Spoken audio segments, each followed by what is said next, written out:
Hello there. Welcome once again to Living on Purpose. My name is Fola Daniel Adelesi. Today, I want to tell you or remind you that manner maketh man. Manner maketh man. One of the things that you may have heard over the years is that manner maketh man. But you may be wondering, how does manner make a man? First of all, let's talk about manner in two ways. Manner in terms of etiquette and manner in terms of character. Character would be your behavior, who you are, how you treat other people, how you treat yourself, what you do to other people, what you do to yourself. That is one part of manner that makes man. The other part of manner is the etiquette, which is a socially acceptable standard of behavior. When we talk about a socially acceptable standard of behavior that I refer to as etiquette, it can be how you're expected to compose yourself when you go out, how you're expected to comport yourself at a meeting where there are other people, how you're expected to behave in front of certain leaders, how you're expected to behave in front of your friends and family. That's etiquette. There's a certain way that you're expected to behave when you come to a dinner, a corporate society, or you are in the presence of so many other people. You're expected to behave in certain way. You're not expected to put your hand, for example, into your nose and start picking your nose. You're not expected to bite your fingernails in the public. There are quite a number of things you're not expected to do.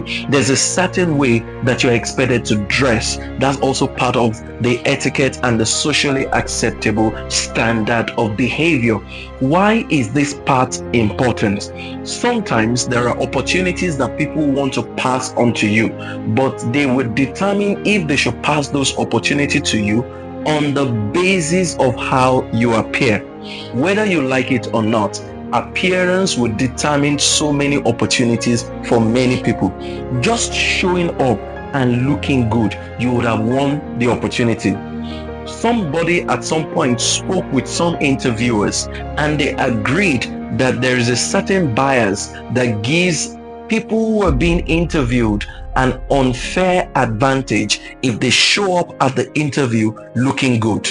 Whether you like it or not, the interviewers are human beings, and you may have heard repeatedly, you need to dress the way you want to be addressed. So there could be cases where, if for example I'm interviewing for a role, I know that there are people who are good for this role, and there could also be a situation where all of you showing up for this role are equally good, but there must just be one person who dresses better, and I'm likely to go for that person because of their appearance. I'll even tell you a life story. There was a situation that happened in an organization where I was working.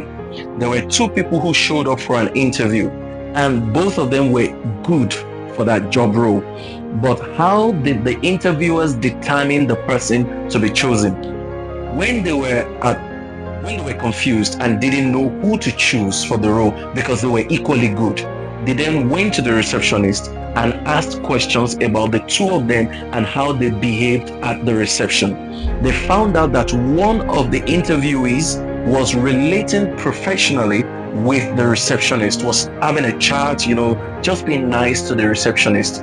And because of that recommendation from the receptionist, that person got the job. She also, who got the job, the lady who got the job, did not know that she was going to be chosen on that basis. She was just being herself. She was just relating with the receptionist as she was expected to. And because she did that, when it was time to use something as the tiebreaker, they used a relational skill as the only thing to pick her and give her the edge over the other candidates.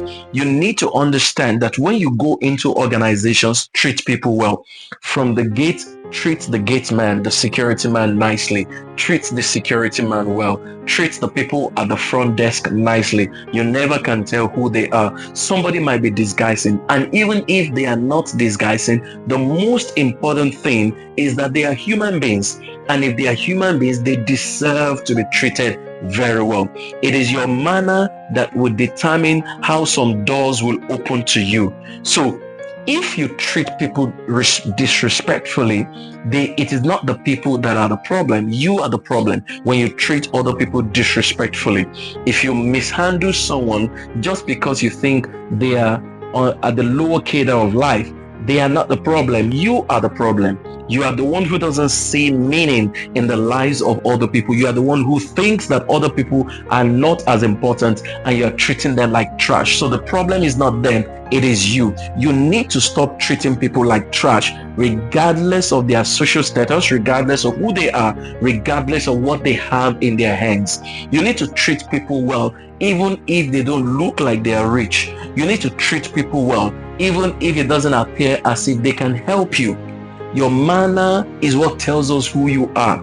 And this manner is not just about people who are older than you. Some people have a habit of only respecting those who are older or those who are superior to them. Some people have a habit of only respecting those who are rich. They don't respect anybody who is poor, or they don't respect anybody who is their subordinate. They don't respect anybody who is their colleague. But the moment you become promoted and you have an opportunity to give them something in life, they will change and they start respecting you. That's not how it is supposed to be. Treat everybody well. Treat every human being well, because the tables do turn.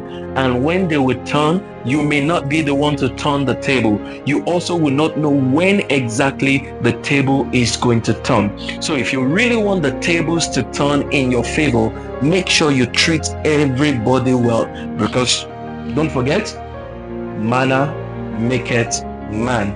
How does manner make man? One of the ways that your manner makes you is that when the opportunity comes for others to appraise you, they're going to appraise you based on how you've treated them.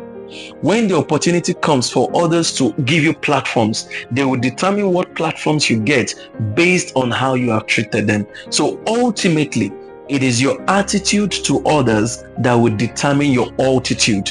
It is your attitude towards others that will determine your elevation, or it is your attitude towards others that will determine your growth, your promotion, your success in life. So if you remember that manner maketh man, then you will be a better person before you demand from other people to become better. Please head on now to www.youtube.com/Fola Daniel Speaks. Thank you for listening.